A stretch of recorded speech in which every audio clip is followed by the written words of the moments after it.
Good evening, everybody, and welcome back to our Deadly Dialogues for 2024.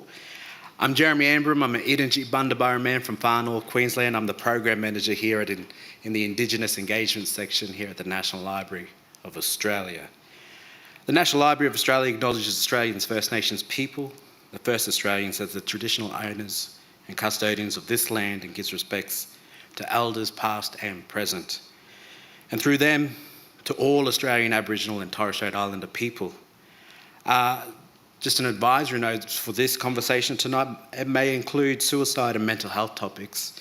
If you find this content distressing, please consider seeking support, or feel free to skip this part if you're online of the event, and remember that you are not alone and there are resources available to help. If you or someone you know is affected by some of the issues discussed, we have listed some of the services available in our description online on the Facebook and YouTube. And we encourage you to connect with any of these organisations in the way you feel most comfortable. I wanted to introduce our facilitator for this evening. Facilitating our dialogue tonight is Kabi Kabi and Wiradjuri storyteller and dreamer, working extensively with the Indigenous communities across multiple art forms to inspire new works and responding to societal issues, cultural heritage and colonisation. As a First Nations music curator and producer across Brisbane Festival, Big Sound, Horizon Festival, Yonder Festival 2018, Brisbane Street Art Festival and Jungle Love, she is currently working with Spotify as an Aboriginal and Torres Strait Islander program lead.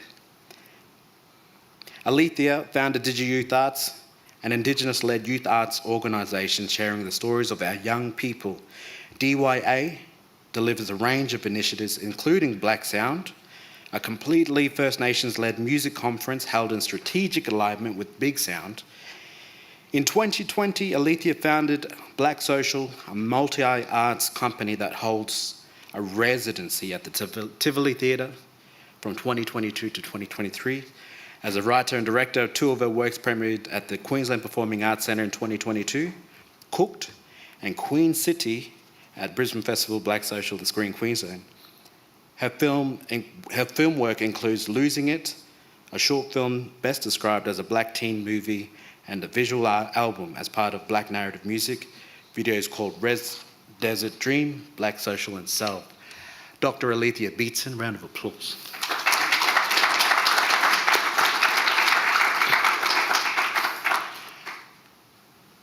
Wiradjuri man born in Cowra, raised in Wagga Wagga, New South Wales. He has been involved with professional sport for over 15 years, playing in the National Rugby League for South Sydney Rabbitohs, Penrith Panthers and the Canterbury Bulldogs. Switching to professional boxing in 2009.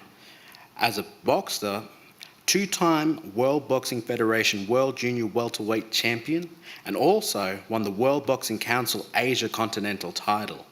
Although he forged a successful professional sporting career, has battled the majority of life with suicidal ideation and bipolar disorder. After a suicide attempt in 2012, Joe felt his purpose was to help people struggle with mental health and well-being.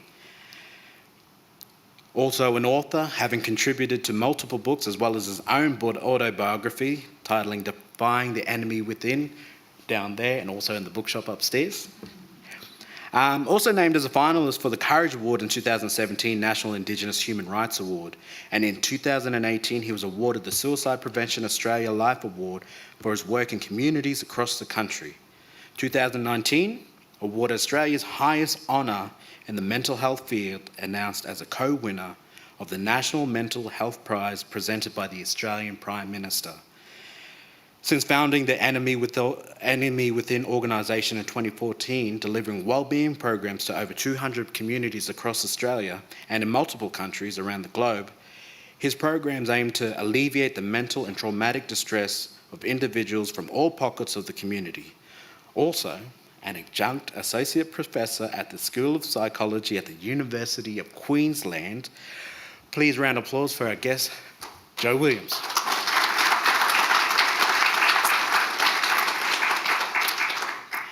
And now that we've got the deadly, I'm going to leave it to the dialogue. It's yours now, Alethea. Thank you so much. Can we please make some noise for Jeremy and all the mob who work here? We've been made feel so welcome today.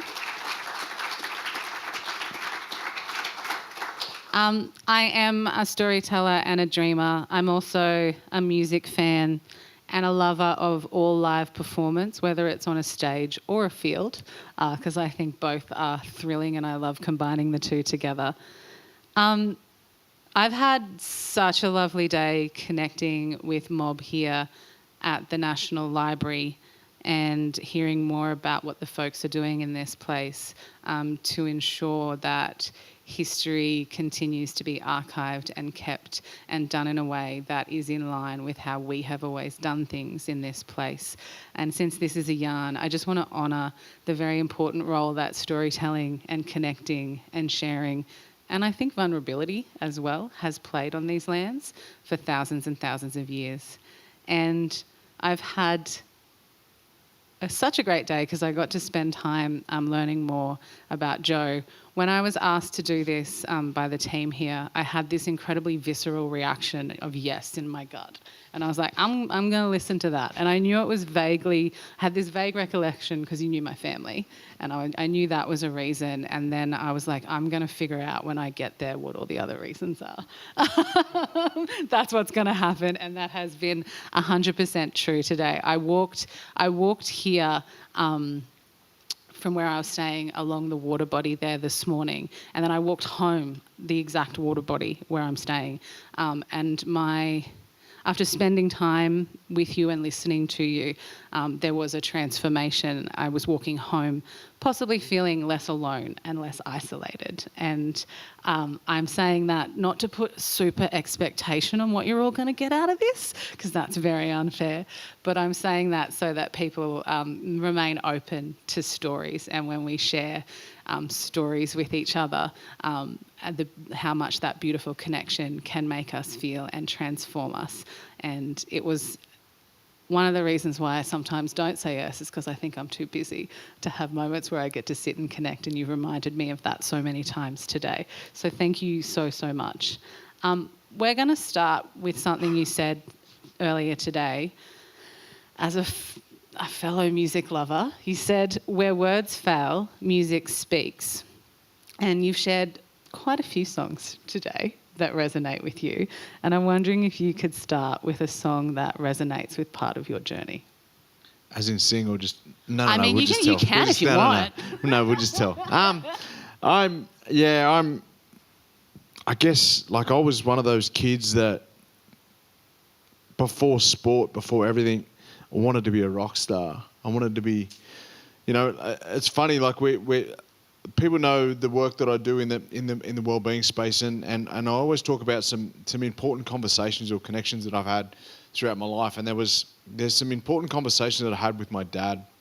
It was actually the day that he found out about my attempt, and it was actually a couple of weeks after the attempt. Like it sort of filtered through to family and stuff. Like it wasn't told straight away.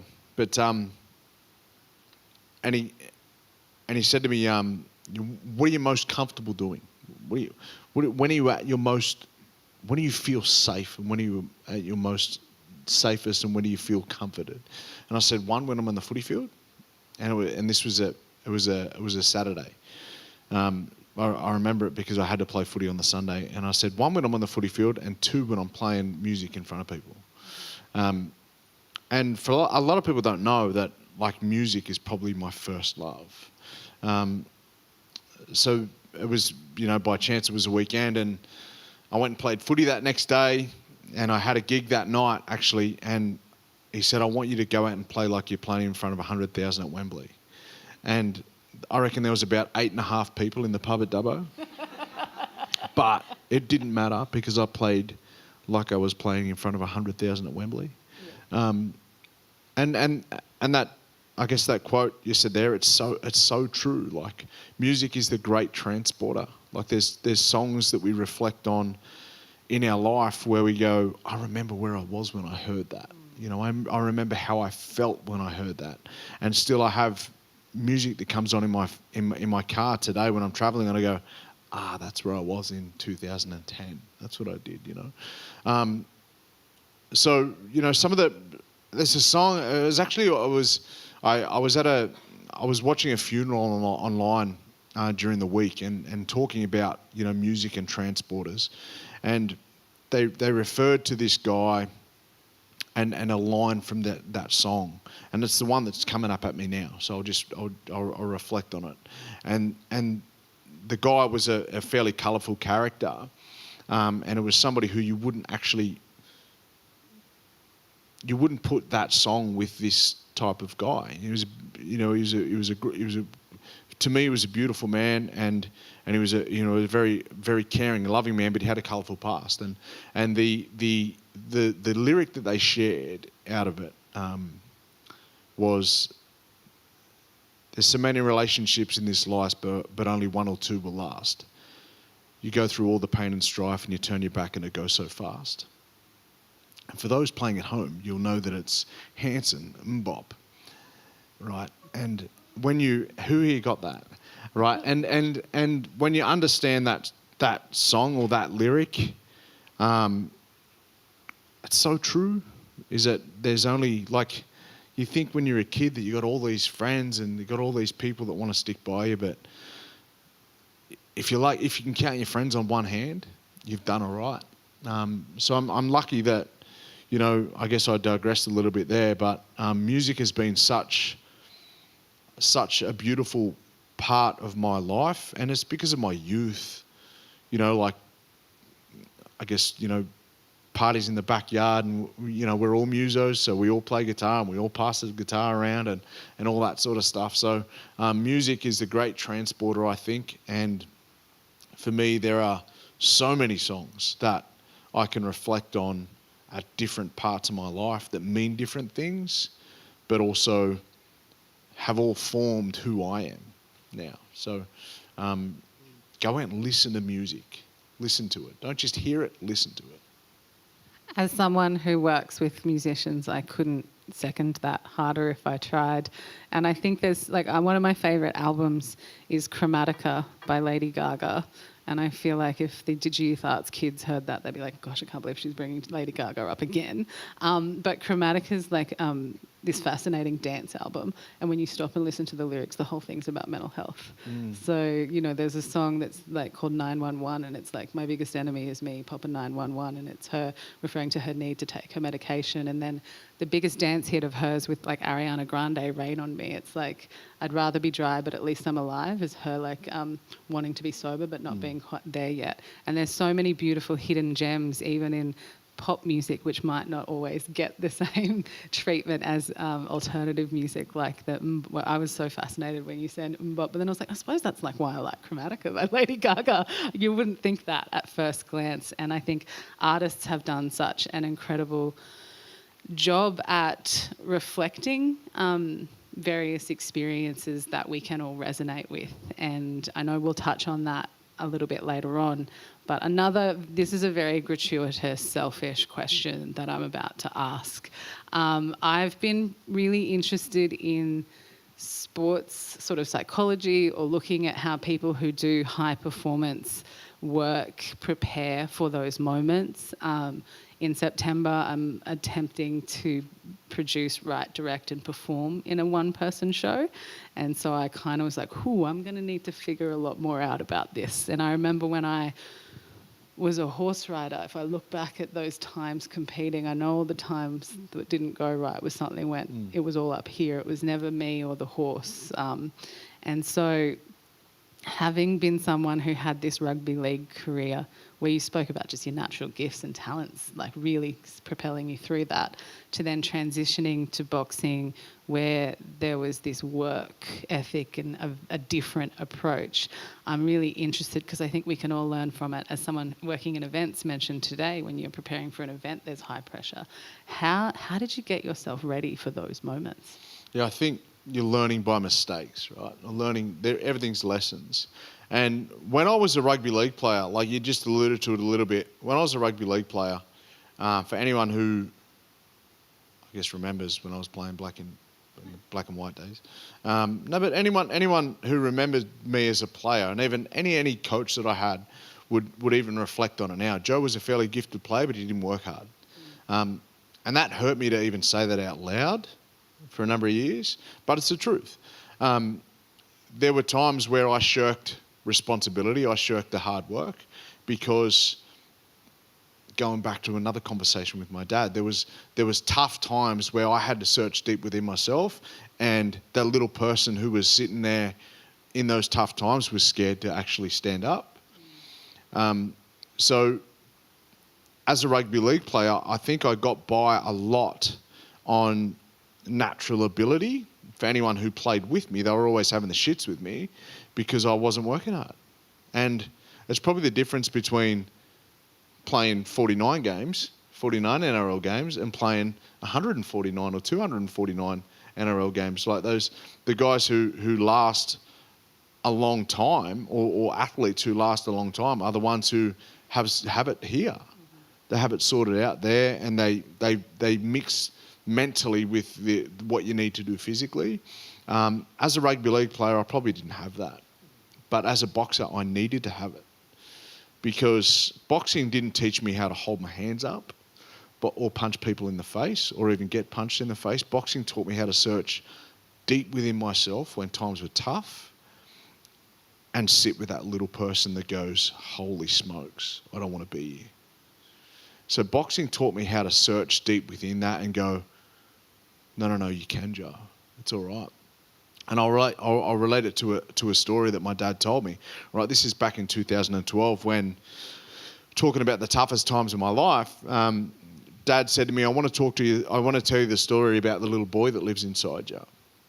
And I was sitting there, enthused with wanting to know answers.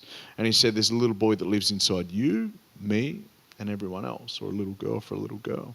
And, if that little boy's walking down a dark hallway and he doesn't know what's on the other side of that hallway and he's scared to see what's on the other side, what do you do? And I thought I had to be big and tough to my dad. Like, for those people, and there are some people here who know my dad, I thought I had to be that.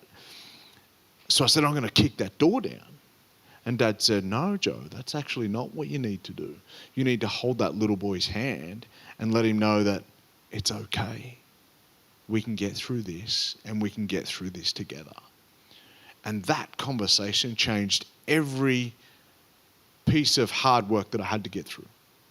Because everything we do that's challenging, we search deep within those moments and we go, I don't know if I can do this. I don't know if I can get there. I don't know if I can reach that goal.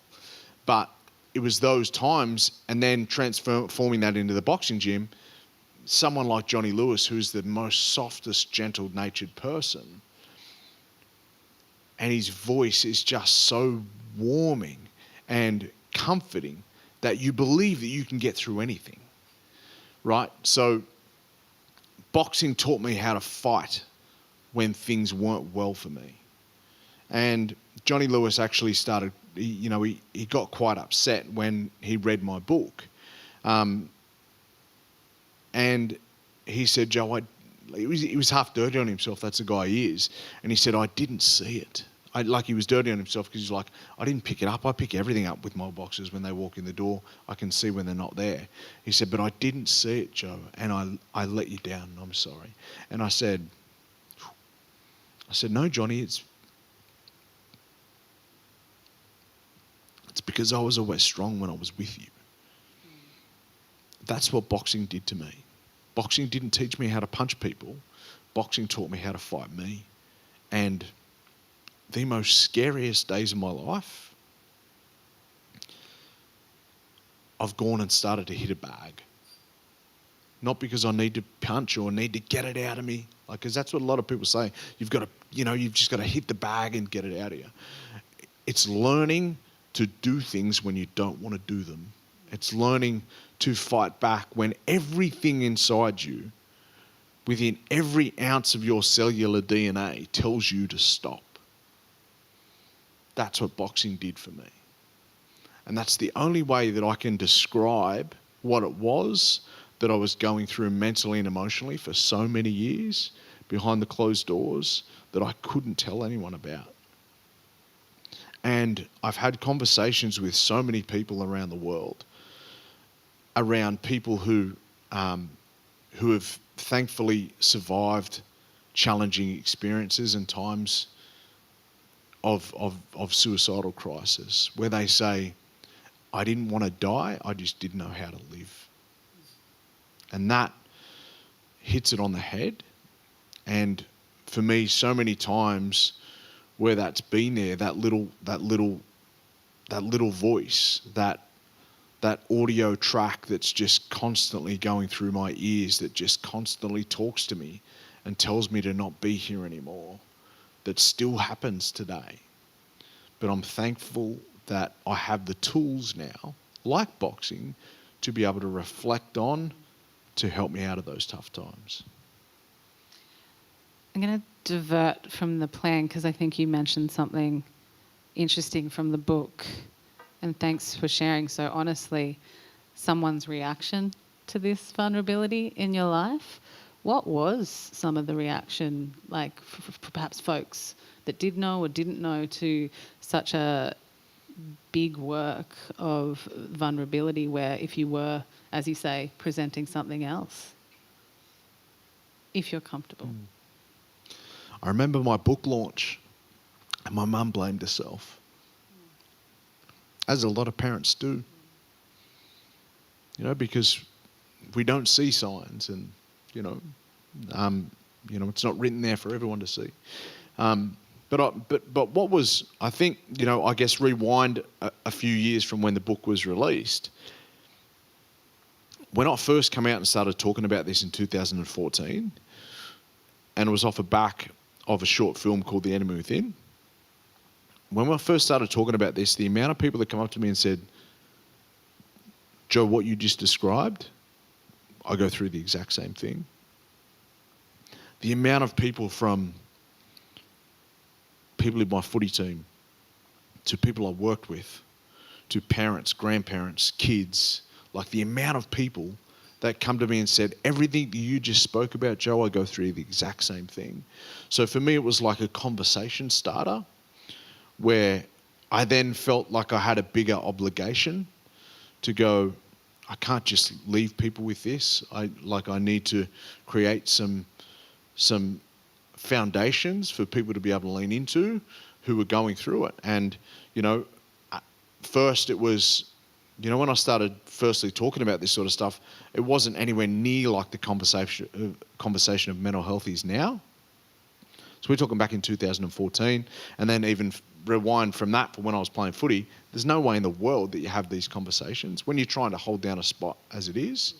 So I'm just really grateful that I guess where we've come from to where we are going, we still need it. There's a hell of a lot more that we need to do within the mental health space. And I believe that, I guess, diversion here, I believe that we're nowhere near the track or nowhere near the avenue that we need to be as a place in Australia for addressing the mental health crisis. Because it is going to get worse, I guarantee you that, because we're not addressing the right things. And people might challenge me on that, but let me tell you something. There's more money in mental health than there ever has been. There's more conversations in mental health than there ever has been. There's more people talking about mental health than there ever has been, yet people are dying more and being diagnosed higher than they ever have. So if there's more money, more resources, more programs, more ways to get well, then we should be getting better, right? There's more psychologists, more psychiatrists, more everything. But we're not getting well. So it tells me that we're on the completely wrong path. We're talking billions of dollars that's going into this. So I believe that we're on the completely wrong track of what we're doing. And that's why I moved away from the mental health conversation a number of years ago. And it was on the back of, I was one of the speakers at the World Indigenous Suicide Prevention Conference in New Zealand, Aotearoa, in 2016. And the buzz there was different. the buzz in the room there, everything in Australia was, yeah, we're going to speak about it. It's, it's good to have conversations, and we're talking about mental health, mental illness, medications, all of that sort of stuff. Native peoples around the world were so far advanced in how we heal this thing that we need to start listening to Indigenous peoples around the world in how we heal it. Because they spoke about the traumatic imprint of going from living a certain way for thousands and thousands of years to living a completely different way for thousands and thousands of years. Now, as human beings, we evolved from groups of people, the village. Ask yourself now, how much of a village do we live in? We don't have one. That's the biggest challenge that we have.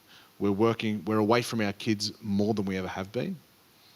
We're putting our kids into places and institutions and, childcares and all of that because of the rising pressure and cost of living and everything that happens within the family home and the family unit. And our kids are being raised by people who aren't their parents. Like you look at our people for thousands of years had multiple caregivers, multiple parents that raised our communities. Right now, if we're lucky, we have one mum and one dad in the household, and then we ship our grandparents into old people's homes when they get too old. Like, it's nuts. And then we expect anything to be different. What would you want to see that significant amount of funding invested in as a way forward? That's the $500 billion question, isn't it? I'd fund mums and dads to stay home with their kids. Because when you understand trauma, the impact of trauma, you understand that the first 1,000, 2,000 days of life set up everything of how we live for our entire life. So everything that you and I respond to now, how our nervous system responds to the world, was all set up in the first 1,000, 2,000 days of our life. That's the first 3 years of our life. So we need to fund mums and dads to stay at home with their kids. Because if we're raising kids in secure environments, building secure attachments within our family systems, then we're not check the divorce rates. The divorce rates aren't skyrocketing because people don't like each other anymore. It's because we're raising kids in not secure environments. Like I can speak all night on this sort of stuff, but like the reason I moved away from the mental health field, because the mental health field's all about Band-Aids. Millions of dollars in Band-Aids. Let's start a new program. And give X amount of $1 million to a program to help these kids. And like we're putting hundreds of millions of dollars into programs in high schools when the formative years have already happened. Like it makes no sense. And this is just me, who's footy player and boxer. It's coming up with this stuff. There's smarter people than me that they can come up with this sort of stuff, So I believe that there's a long way to go, and there's a lot. I'm working on a piece of work at the moment that's going to highlight some stuff, which is it'll for our mob, we'll go, oh, well, yeah, we'll do it. We've been trying to say that for 250 years.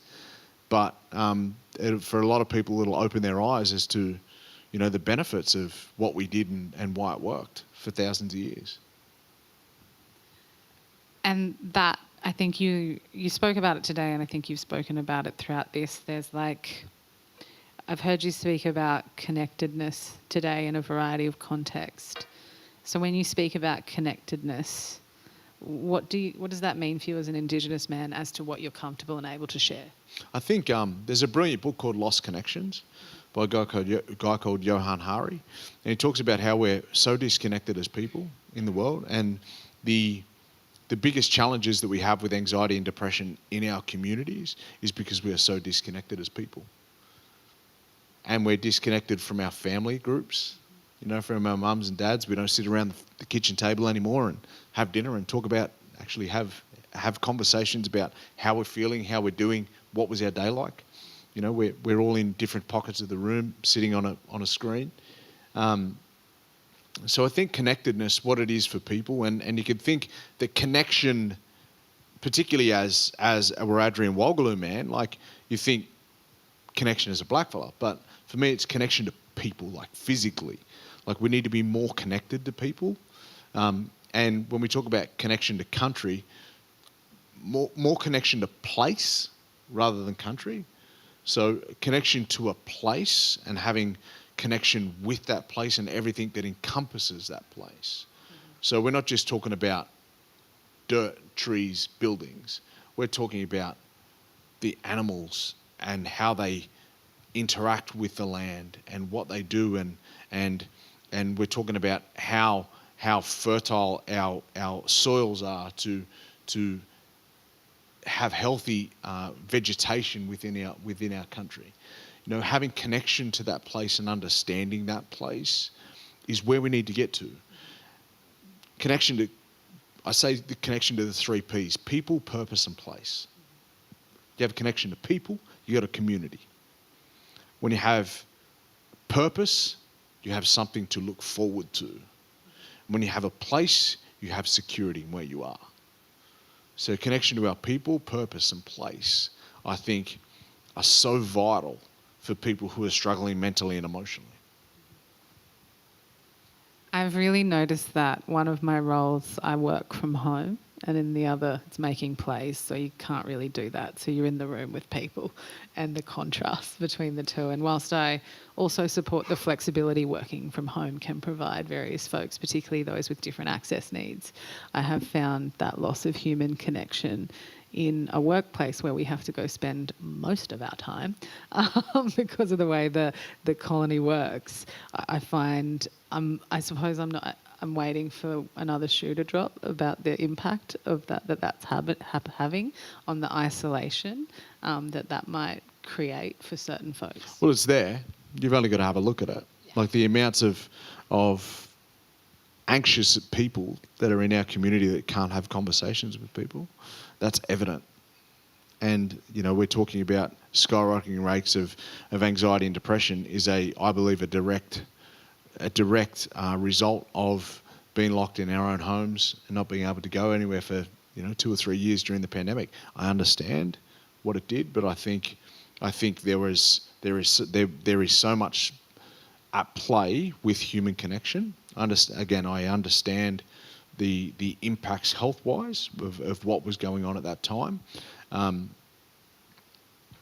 but the disconnection of people and the lack of human interaction, we won't see the impact of that for many, many, many, many years. I'm talking decades. Because of the impact of social isolation and what it has on people. And then we're talking about unborn babies, in mum's belly and the impact of the stress response during those times, what it directly will have to the baby. And then we're talking about intergenerational impacts of a woman having eggs and then her eggs having eggs. So we're talking about 3 generations that aren't even born yet that will be impacted by the stress of the pandemic globally. So we're not going to see the impact of that for decades.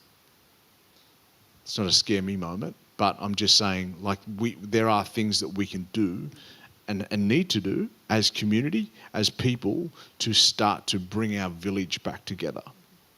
Because, again, things that we can learn from the people who are here for 100,000 years before the boats turned up, and if we sat there and went, wow, what do these people know that we can learn from? Rather than saying these people didn't know anything, they're useless, and we need to, do what we need to do on site. There is so much that we can learn from native peoples around the world in what they did and how they did it to benefit what we are doing now. I shared with you this afternoon a quote from the book What Happened to You by Dr. Bruce Perry and Oprah. And if anyone's read that book, What Happened to You, it is an absolute life changer. Can be a little bit challenging at times to read, but it changes the conversation what's wrong with people or what's wrong with me. We've all heard that conversation. What's wrong with that guy? What's wrong? What's he doing? Like, why is he like that? To not what's wrong with people or what's wrong with me, to what happened to people or what happened to me, and the impact that has on, you know, the way we are raised, you know, again, in utero, in the first 3 years of our life, and how that impacts us right throughout our life. In that quote, Dr. Perry, and I'm paraphrasing here, but it was like, how ironic that the people who have been most marginalised throughout the world will be the very people that we turn to heal our modern woes. Like, let that sit for a minute. Like, how different our world would be. And these are world-renowned trauma experts that are quoting this sort of stuff. And that book actually speaks about many native Indigenous peoples around the world and the practices that they did, and how beneficial it was to the human body and brain. I've always noticed that Western science constantly tries to and does prove like Indigenous thinking right. And I feel like it's happened so many times now that I'm like, surely that you can just see that it's all right. And, you know, when we look at the variety of interconnected issues that we are hurtling towards as a society around caring for country, how the cost of living crisis is going to impact us, I understand, or I don't actually, but I think it's sometimes used change takes time, and I understand that it does based on what you just said. But I also feel like what I hear when I sit down with folks talking about the climate crisis and all of these things, I feel like we really have to act quite urgently on these matters for the sake of, I suppose, humanity. And so I think, you know, it's always probably preaching to the converted in these kinds of conversations, but I suppose those people making decisions, I just really hope that they understand the urgency of what's happening. Yeah, there is, and I guess for the people at home won't know, but in here we're joined by a close brother of mine tonight, who actually is involved in the academy that speaks about and researches about how Spilly, your is it country as teacher? Country as teacher.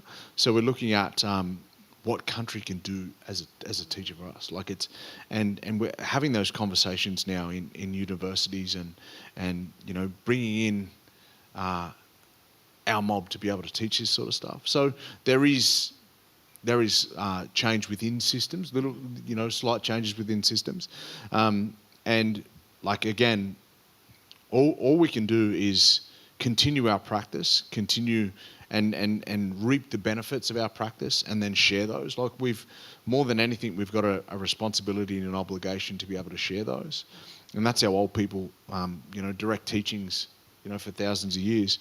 When we have knowledge, it's not our knowledge to keep; it's our knowledge to share, to be able to benefit everyone else. So I honestly believe that you know, we only look at it, you know, 3/4 of the country was on fire a couple of years ago, and now we're turning to cultural practices around burning that our people lived with for thousands of years now as a mainstream tool. So I think it's there. It's there. It's just it's taking us a little bit. We don't need to turn the wheels too fast, but we need to turn the wheels because of looking what, you know, the climate, whether people believe it or they don't, looking at the climate crisis throughout the world, throughout the globe, and I genuinely believe that it's our people that can change this. And I guess, you know, for people who want to come here tonight and have a conversation about mental health, like when country's sick, we're sick. So like it's a direct indicator why the people are so unwell is because of the harsh conditions in what we're doing to country. Like that's stuff that you and I are growing up with and has been passed down, you know, for thousands of generations with our people. But it's about the more we continue to destruct country, the more country and mother will start to heal, like kick back against us. And we'll learn eventually. We're not real smart, us humans, but we'll have learned through natural disaster after natural disaster. Hey, hang on a minute. Those darkies, they knew a little bit about something. Absolutely.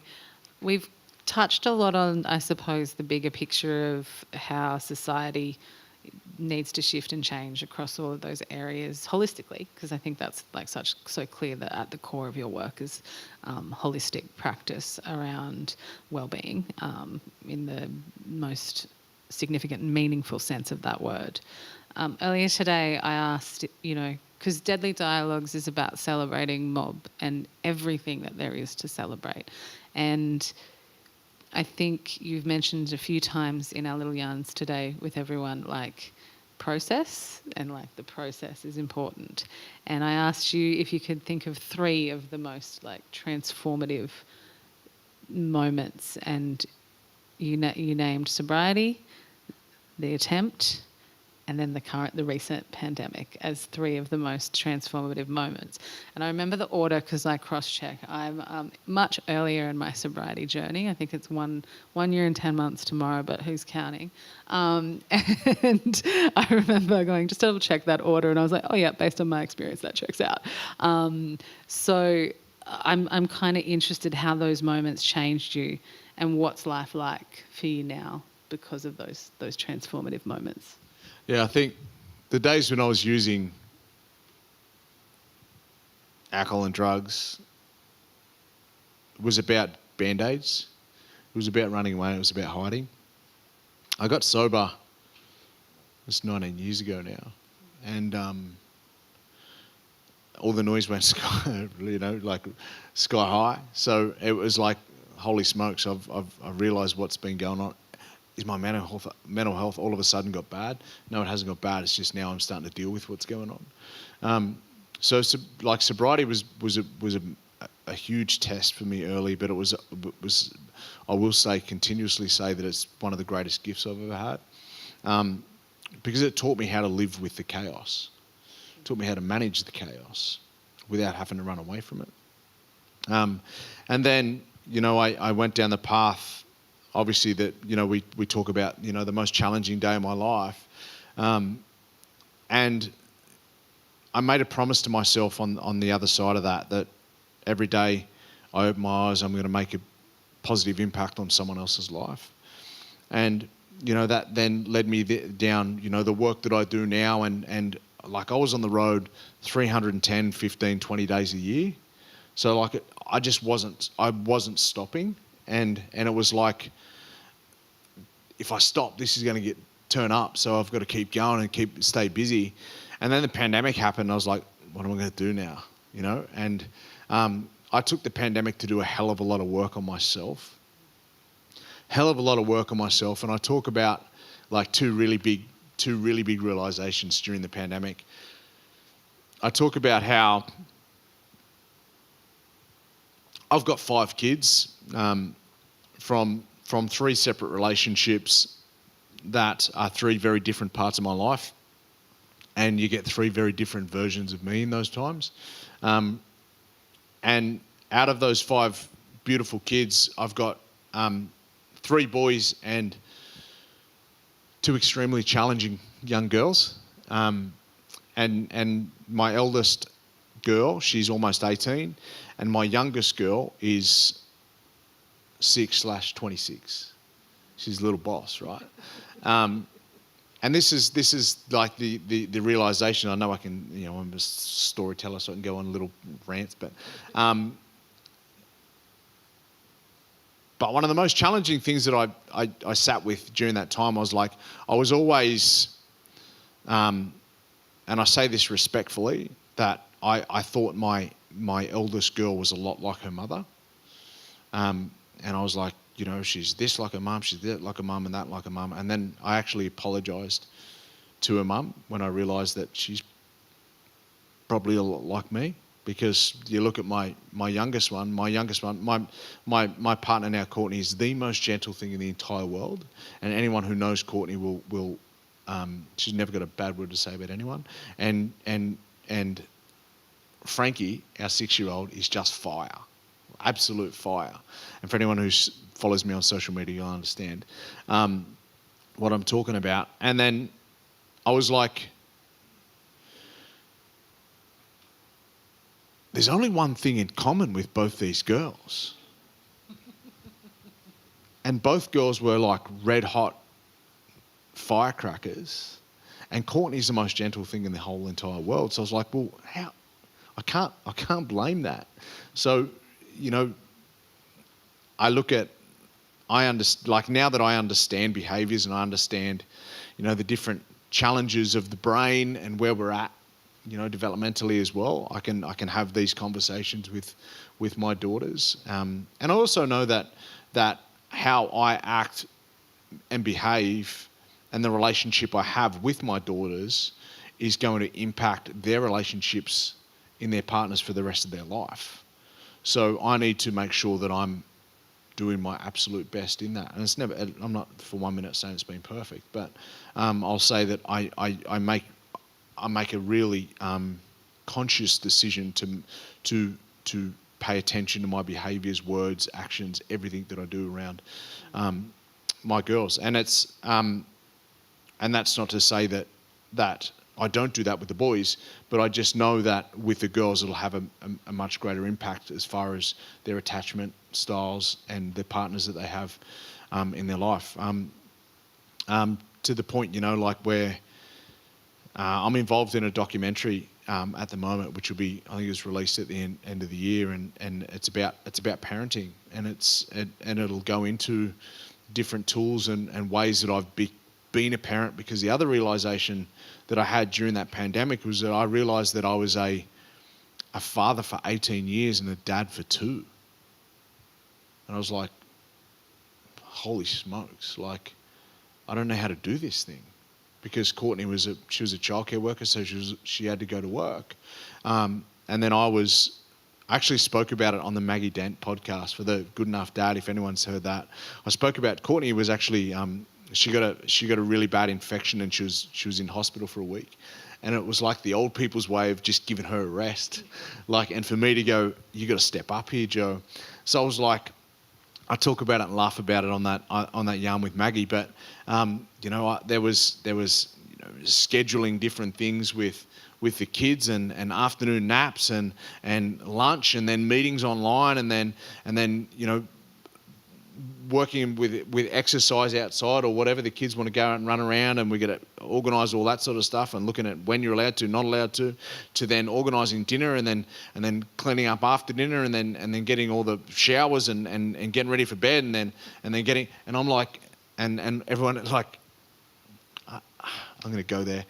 A lot of the mothers are going, yeah, well, duh, that's what happens. Yeah. And I was like, holy hell, like, Courtney's been doing this on her ear and not complaining about anything, just getting on with the business. And I'm here, like, getting to bed at like 12:15, going, oh, that was like a tough day, and I didn't do anything. So, like, a lot of those times, I realised that I didn't know how to be a dad as well. So some of the greatest things and greatest moments of my life has been around learning how to do that.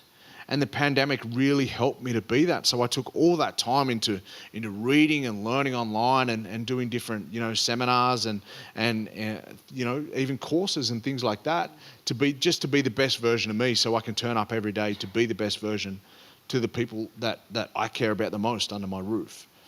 Because what I didn't know what I didn't realise for a long time is that when I was horrifically and mentally unwell, I was taking it out on everyone. And, you know, like, they wouldn't know what dad was coming home. And, you know, I'm really lucky that throughout those times that I have a relationship where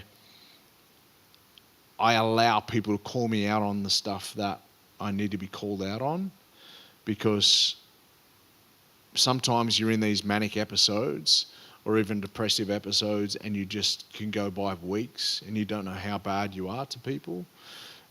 So I've given them, and I've got to like, if I've also got to put my ego in the back pocket and go, and they're not having a crack at me because they want to have a crack at me. They're actually just trying to, you know, keep everything safe and well. And it's been a real journey to get to where I am now. But it's one that I'm extremely grateful for, that I can share with people in spaces like this, or in lecturing unis, or workshops in schools, and parenting things. I'm really grateful that I get to do that now as part of my job, where I always talk about the two most important days of your life are the day you're born, then the day you find out why you're born. For a long time, I thought my why was about footy. And then I got taken off the footy path, and then I thought it was about boxing. And then it took me to my absolute bones of my backside and on my knees asking for help to realise that my life is about helping people and about learning about... I can't help people if I don't learn about myself and learn how to help people the best that I can. So I'm really grateful that... And I invite everyone just to start asking why. I'm always about why we do things. I was that annoying kid in class that always questioned things. I would always question things to the coaches. I'd always question things to, why do we do that? How can we do that? Why? But I'm someone that's probably will make me a great researcher, because I'm always questioning why. But for me, it's about questioning why you do things, why you sit with your right leg over your left. Why you get triggered by certain things. And they're real invitations to be able to dive deep within ourselves and learn about ourselves to become a better person. Absolutely. You're like a mirror at the moment. I'm like, I see why I was asked to do this conversation. I just got back doing acting workshops to get ready for this play. And acting teachers, I think because they're getting to the truth of so much, they can see straight through a person so quickly. And I did my thing, and then he's like, I don't think we'd have to work very hard on you to turn the heat up. And I'm kind of questioning that. And he's like, when the metal gets blue, orange, red, you're probably white hot. And then I was like, I don't fully understand that. And then the next person did something and he asked them to lash out, and then he kept going, no, lash out. And she was like, this is me lashing out. And I was like, wish that was how I lashed out. And he's like, see, red hot. And I was like, okay, yeah, I've seen that. I know what that is like. So I very much appreciate that story. Thank you so much. We are going to have, because I reckon there's quite a few people who want to ask questions. I've only got one or two more questions, then we'll open it up to the floor. You've already kind of segued us there, which is beautiful, which is that transformation from father to dad. What are some of the key lessons in life that you want to pass on to your kids? Just want my kids...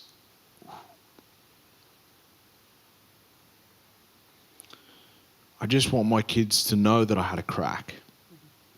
I don't care about sport or any of that stuff. That was a job I did for a time in my life. The stuff, the gifts that we leave to our young people, the tools that we leave them with, the lessons that we can share with them. There's going to be things that they aren't happy with me as a dad. And I know that particularly my oldest two, they've got a very different version of who I am now compared to the youngest ones. So I can understand that there might be a bit of resentment there as well. But the different parts of my life was for different reasons, and I can't regret anything in my life, because everything I did in those moments that I regret, I did exactly what I wanted to do. So we can't go back and challenge that regret if we made the exact decision that we were going to make in those moments. It's all led us to exactly who we are and why we are now. Anything that I want to leave with my kids is just to let them know that I wasn't perfect, but there was a hell of a lot of stuff that I'm trying to do to help them, to help our relationship be the best it can be. And there'll be stuff that will have this natural dynamic where it is a challenge around, fathers and sons and fathers and daughters. And there are challenges with that, because for thousands of years, our people didn't do that.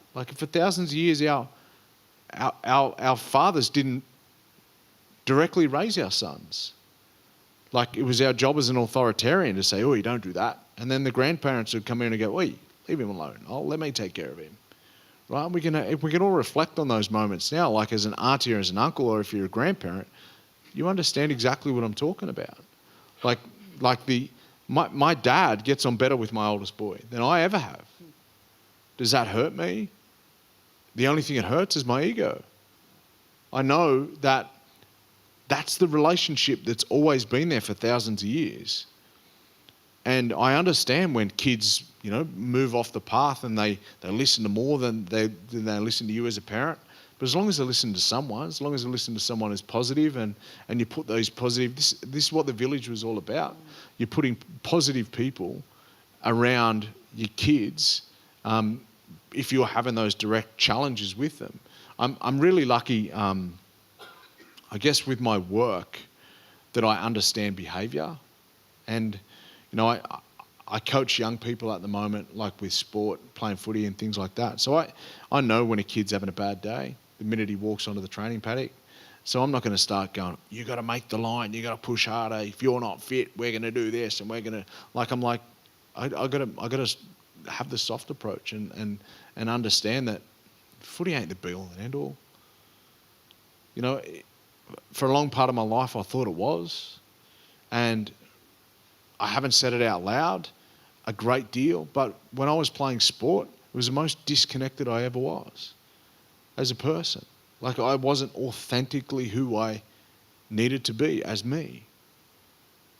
And you can understand why I haven't said it out loud a great deal, because it's probably a controversial topic that we've got young men and women that are in systems and we're making them be something that they're not truly authentically are. Like, yeah, we love sport, yeah, we enjoy it, all of that. But when we're forced into these systems, we turn into something that we're not. And I don't for 1 minute speak for anyone else, but I know that for me that was a direct impact on who I was. I was always trying to be something that I wasn't. And in with that comes ego and vibrato and, entitlement and all those sort of things. So, if I can share anything to people, and especially to my kids, just be the best that you can be. I don't care how big, how small, where you make it, where you don't make it. Like, those expectations are not coming from me. I just want my kids to be the best that they can be with whatever it is. And I'll help them the best that I can. And if I don't, and if I can't, I'll find someone who can. Because I'm just all about now helping people to be the best version of themselves that they can be. And what we're going through mentally and emotionally, and how we act and behave socially and emotionally, it's all for a reason. We're just going to find out what the reason is. We're going to start to dig into that a little bit to start to understand it, so then we can start to manage it a little bit better. I think that's, I remember, I think it might have been my mum once that was like, I don't really care who you become. I just want you to do it with like integrity and love. And that's always stuck with me, and it reminds me of that. Before we open it to the floor, the book was published, was it 2017 or 2018? I think 18-ish. Yeah, so I'm due. A few years. I'm due for another one. A few years have passed. Yeah. Defying the Enemy Within, it's available for sale in the bookstore after this. But if you were to, from say the learnings in the past 6 years, add a chapter to this book, what might that chapter be about? I'd probably, if I'm all honest, and this is just coming at me now, there was a lot of stuff that I wanted to write in there culturally, because there was, I was going through some big transformations for me culturally, because you understand, like, I always knew that I was an Aboriginal man, and I was always proud of that. But when you grow up in systems, I won't say that, like, it's applauded a lot more now than it was, right? And it's just the climate of who we were. So a lot of my cultural learnings had to come after my professional sports career, because when I was in those systems, that was my job. I had to do that, morning and night, 6 days a week, and you had to just live and breathe footy. So culturally, my journey and transformations happened a lot after my sports career. And there were things that I wanted to put in there, but I knew that the sensitivity around certain things and experiences that I'd had. And then I guess I lent on, I guess my probably my greatest teacher culturally, a guy called Uncle Paul Gordon, and he said, "Geez, you were a bit light on. You probably could have went a little bit more." And I was like, you tell me that now. But if I was to put another chapter in, I would honestly put in there just how beneficial it has been for me to connect to and learn from and learn about the old ways of living and the old values of how we lived, right? Because I put in there a lot about how I've been in Alcoholics Anonymous for 18, 19 years now. AA got me sober. Culture, law and ceremony has kept me sober, without a doubt in the world. I was really hoping that would come out because that was one of my favourite things that you shared. And I know as someone who's worked with Indigenous young people, I just wish that experience for every black fella across the country who doesn't have it, myself to be honest included sometimes. And then I wish that for the wider community that's living here now, because as you eloquently said with the sharing of that quote, like that's the path, like such a solid pathway forward to everything that we're facing. You mob in the room are very, very lucky because we now have some space for some questions. We have some roving microphones that the team can hand out.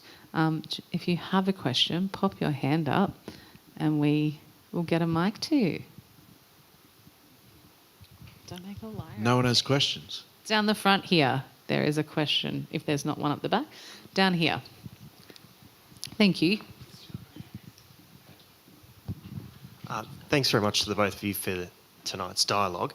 I'm asking this question as a non-Indigenous medical student at the ANU. I'm part of the Indigenous health stream, and I guess having you both here, I'd like to ask the question because we've discussed mental health and it's somewhat adjacent to that, but Joe, your journey, what experiences, if you did have any, of the healthcare system, and I suppose reflecting on that, was there any, I guess, approaches you would have expected from the healthcare system that weren't there? Because we've discussed about some of the failures of the mental health approach, and I think perhaps just interesting to get your thoughts on maybe the healthcare system in general as someone who's journeying into it. How hard do you want me to hit? As hard as you can. I was admitted into psych wards twice. They did their job. They did what they needed to do to keep me safe in those moments. But in reflection, there wasn't a great deal of benefits to what I did. I'd have been mindful of what I say as well. But I understand that they just completely zonked me out with medication to make me sleep for 3 days.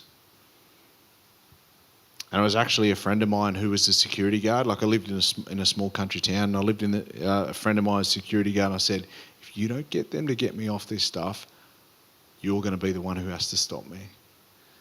Because it's doing nothing. It's just putting me to sleep. It's not fixing anything. I'm in here because I don't want to live anymore. I need to find out why I want to live. And you know, it was a challenging time, but it also gave me some time for reflection. I think we've seen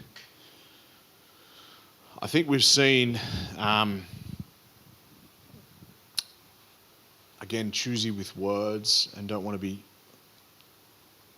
I think we've seen that there are downfalls in our medical systems, particularly around mental health and mental health crisis, in understanding the true depth of people with significant and severe mental illness, crisis stage of things. I know that there has been challenges in communities where people present in the ED and then they're sent home and then they're no longer with us within 48 to 72 hours. Like, that's a reality that's happening across our country. where people are literally going to hospitals for help and they're getting turned away. And the challenges of there was only a recent court decision around medical negligence of Aboriginal people around racial bias in the care that we were going to those type of places to receive and just not getting it due to medical negligence and racial bias. So I think that there's a great deal of work that we need to do. There's a great deal of that we need to have as understanding as well, particularly with Aboriginal and Torres Strait Islander people in who we are and why we are. Like, I reflect on a conversation I had with Uncle Paul Gordon. He said to me once, he goes, "Joe, I don't believe that you're mentally ill. I don't care what those doctors tell you, you're not mentally ill, because it's not your mind that's sick. It's your spirit that's sick, and you need to heal your spirit." A lot of the times with our mob, it's our spirit that's yearning for home, it's our spirit that's yearning for country, and it's our spirit that's sick. And no amount of medication is going to fix that. So we need to be educated, particularly when our people present in these type of institutions, in these type of departments, because as we've seen, it can be a critical danger to the people who are presenting, their families, and the broader community. So I think there's a larger understanding that we need to know, and we need, like, I get it, like our systems, our health systems are really stretched. I understand that.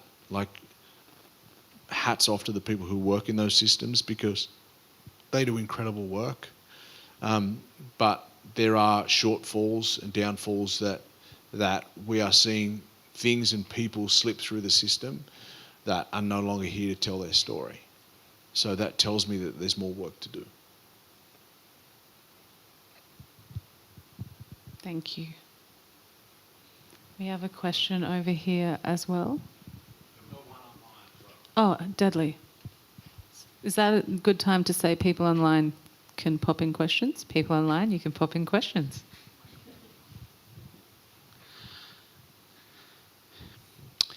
Hello, Uncle Joe. Thank you for today.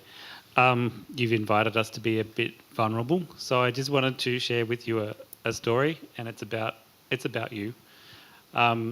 It's about my sister as well. And a few years ago, she ran into you. I think it was in Lithgow, and she was having a hard day. And she met you, and she just felt the world was better. And so I just wanted.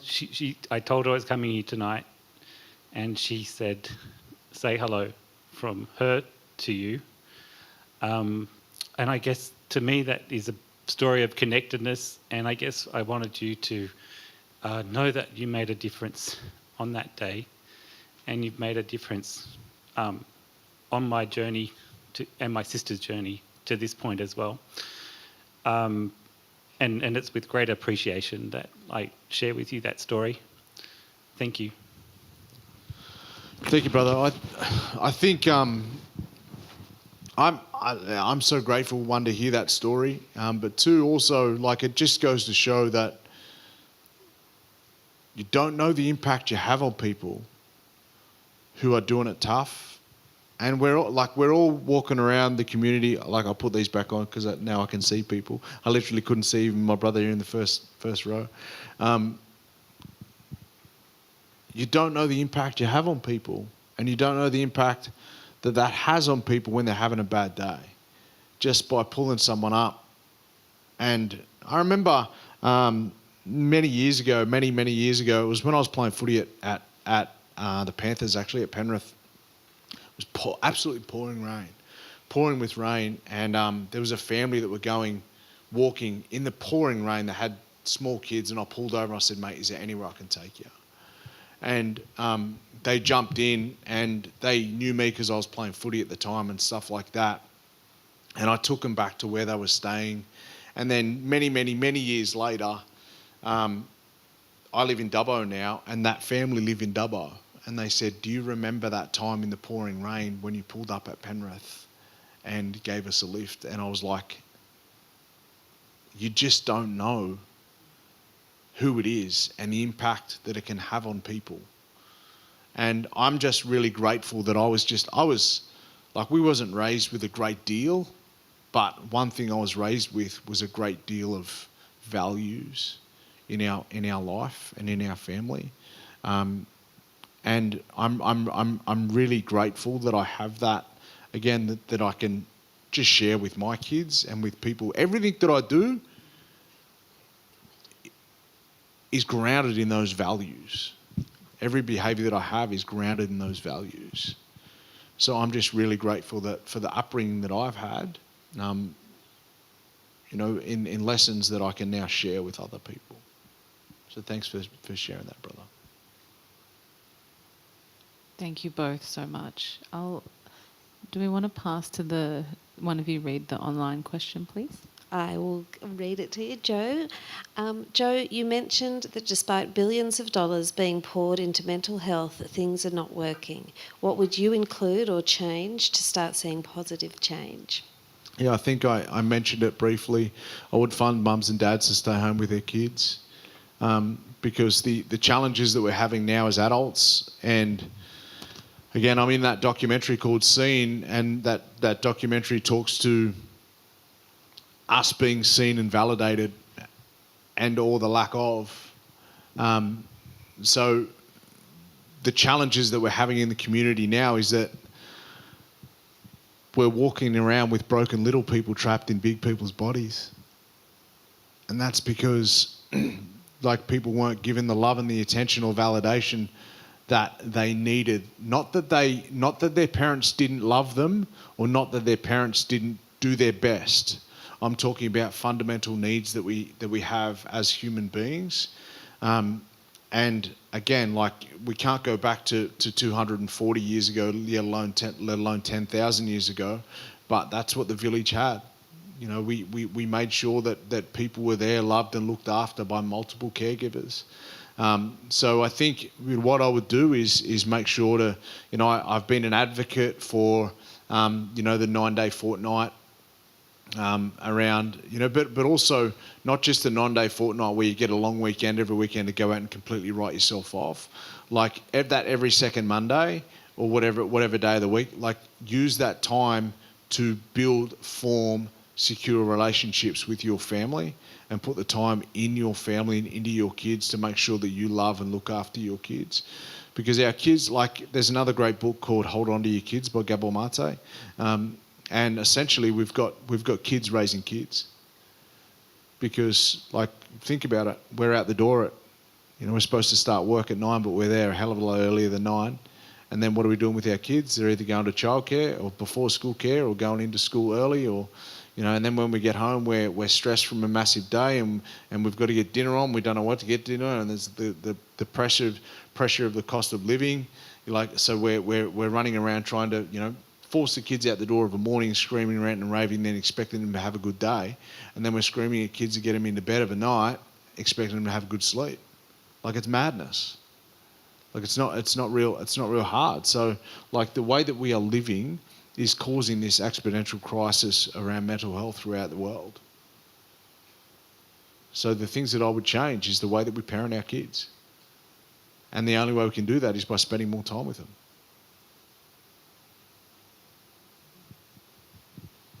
Any more questions? Another My one. man, you Dan? had one already. No, we're You good. can have We're another. good. We're good. Is there any question from the Balu Warrior? I've got a bit of a disclosure here. On my bio, when they were reading earlier, that I was inaugural part of the Balu Warriors. That's the old street we lived in. I just realised there was an old friend from the street we lived in growing up. So it's a bit of a laughing moment. Asking this as on the topic of fatherhood, it's a journey I've just started as well. When did you have moments of self-doubt? I mean, probably did. I certainly have. And how did you, resolve that yourself? I'm just curious to know what sort of support mechanisms you sought out, or your journey of fatherhood. You mentioned different approaches to different kids, but Yeah, I think asking from a new father to experience. I think the way, like the advice I give to fathers and parents now, I look at myself and go, like if anyone knew me as a father, like 18, 19 years ago, like it was horrendous how I was. But again, like, so we're talking about self-doubt. Yeah, hell of a lot of self-doubt.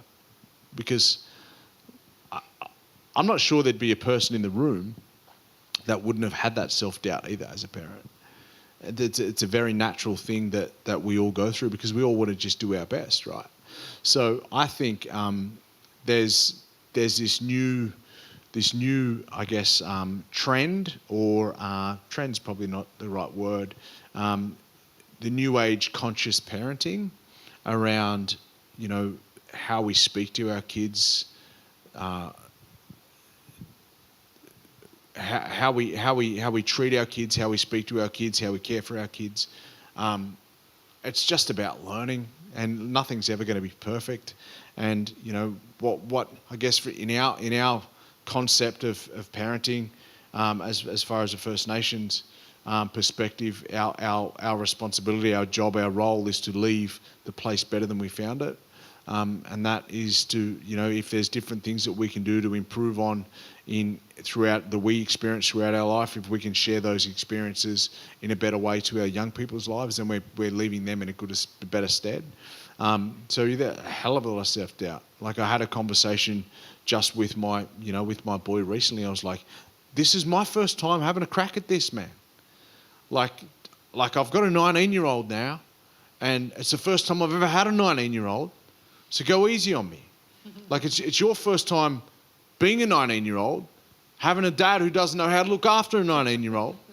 So let's just work with each other here, right? You know, so like, and sometimes those conversations can be challenging to have with your parents or your carers, because like that, again, that authoritarian mode that we go, you do it my way and this is how we do it. You know, like I think we need to stop telling kids what to do and start showing kids and modelling the right behaviours, because everything that you, me and everyone has done and picked up in our life, we've learned it somewhere, right? So the best we can do is teach and model the best we can to our young people to leave them in a better place. Like if we're continuously going to be going to the fridge to get beer every night, we can't for 1 second doubt that it's not going to have impact on our kids. So I think every single behaviour that we have, every single, like the way that we speak, the way that we treat people, the way that we treat, you know, the shop attendant, you know, to the person who's driving our cab. Like our kids watch that. They mightn't be able to like comment on that, what it is, but they're going to pick up how we treat that person, and they're going to think it's okay to treat that person like shit too. And then we're going to go, don't treat people like that. Yeah, but Dad, you did it. You know, so we have to be conscious of what we do every day, because everything that we do, our kids are watching. Kids won't particularly tell us, you know, what to do, but they will model what we did, if that makes sense. Good question, though. Hell of a lot of self-doubt, always, still now. But we just, you know, we're doing our best and making sure that we educate ourselves the best that we can, with the right, you know, the right people in those right spaces.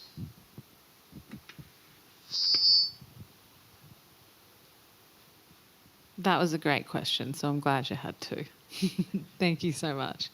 Just checking there are no more questions in the room or online. Is there anything else that you want to say that you perhaps haven't got a chance to tonight?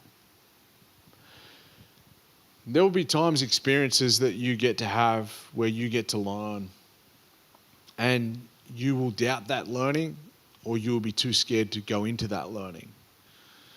But whatever it is, no matter the experience, if it's going to be beneficial to you and the people who you interact with, I just invite people to dive into that and help you be a better version of you, help you be the best version of you, because that ripples down into the little people, and then those little people, you know, they're like, I did a workshop recently about kids and the behaviours, because behaviours are skyrocketing throughout the country. We know that, we understand that, with challenges with teens, but we honestly can't blame anyone, but what happens under our roof. Because whilst, under our roof might be, doing better, it's our job to model the best behaviours that we can to our young people so they can model the best behaviours that they can to their friends. So I just implore people to do the best that they can, and don't run away from the noise. Don't run away from the noise that's here by hiding it in relationships or alcohol or anything to dissociate from what's really happening here. Sit with that, understand why it's going on, and start to understand it so you can start to transform the little people in your life and the people that you love the most. I said it would be transformative, so I want that on record. Thank you so much. I was a little nervous, which is like the opposite of how you make people feel. And I was like, oh no, this guy's like an expert. His expertise in recognizing dissociation means your expertise in dissociation could be noticed here. Oh no. Expert's a very loose term too. But I was like, oh no, you read behaviour. I'm lost. I can't hide. But I had a very visceral reaction, and I definitely, after spending time today, understand, someone who knew my family, someone who has similar experience. I'm at a different stage. I'm like, cool, thanks to my old people for bringing me here. And I think part of my nerves is to quote some lyrics to end off on Alice Skye song, I'm still trying to make friends with my feelings. And you are at a place that shows me what's possible, and perhaps I wasn't ready or didn't think I was ready to see that, but I'm incredibly grateful that I can see what's possible. And I have the same reaction and will remember this day for the rest of my life. So thank you so much. I'm so grateful to be here. Thanks to everyone that came. Big round of applause, please. Thank you. There's also, I don't know if we did a plug earlier, but there's also 1,000 books in the bookshop out the front. So if there's people I think I have signed them. I have signed all of them. I'm happy to, if you get it, to personalise it as well. And we've got this question here. Go for it. This might be really hard to answer, but what has been your most proudest moment of your life so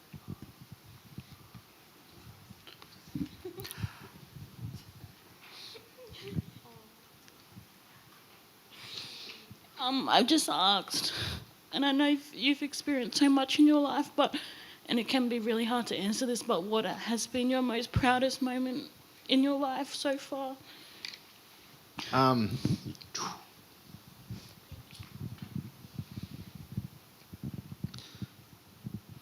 lucky to have my proudest moment 5 times over. Boxers are supposed to be tough. I'm the biggest softie ever. I cry all the time, and I guess it's because I'm someone who is okay and in touch with my emotions, and they just come up sometimes, and it's okay to do that. But I'm lucky that, as I said, it's talked about in bios and all that sort of stuff, things that I've done and experienced. All of those, I was lucky to experience those, and I'm super grateful for it. But those were just moments in my life that have been and gone, and what's next is the most important thing, or what's now is the most important thing. To your question, I'm lucky that I've experienced 5 of the most incredibly different, but all similar. 5 kids from 3 separate relationships that I can honestly say that the Brady Bunch wasn't just a movie. Like, my kids all love each other, and, they're all very different in how they act and most definitely how they look. But I'm so proud of who they are, and I don't care about anything.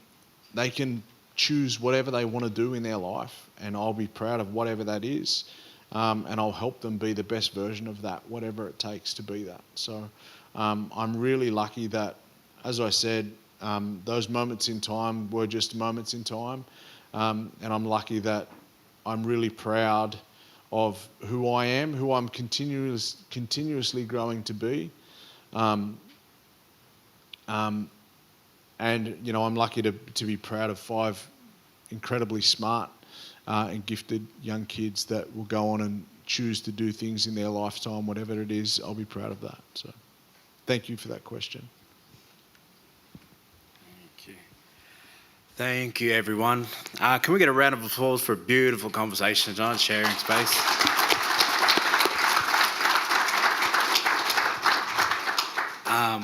I just want to mention that Joe's mentioned a few books, and we've got we've been recording those books and stuff and putting in the comment section. Just a bit of a guide for people going forward and moving on from this conversation and taking what you're learning and just providing that support too. And then just for people online as well, and for people in the room too. There's we do have the list of services and support and stuff, and we've got online. But if you wanted to see it, get it from us too, come see me later as well. And moving forward, I want to mention you as a PhD candidate. That's where we're at now? Just a reminder that we have some fellowships coming up. They're open now. And you're always welcome to come back and go dive through the collection, and for everyone as well too. But thank you so much for presenting and sharing that vulnerability. It's something that myself I appreciate, and I'm sure it's going to have an impact as always, as your career does in your life. And we just take this moment to allow space for people to share yarns and stuff. And thank you for Dr. Alethea Beetson for facilitating this conversation and bringing the best out of all of us. Thank you very much. Round of applause. And thank you all for coming here tonight and online. Travel safely and have a good night.